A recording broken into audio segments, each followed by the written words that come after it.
Hey guys, in this video I'll show you how to block your Airbnb calendar. Now first, make sure you're logged into your account, and then what you need to do is you need to go ahead and switch to airbnb.com/hosting, right? Let me show you. If you are on the guest page, for example, this one, all you needed to do is click switch to hosting, okay?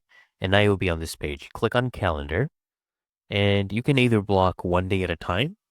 For example, right now I'm in March 2025. I'll do this March 3rd. If you want to block it, come here, make sure this is toggled on and block. And if you want the night opened up, you can open it as well, right?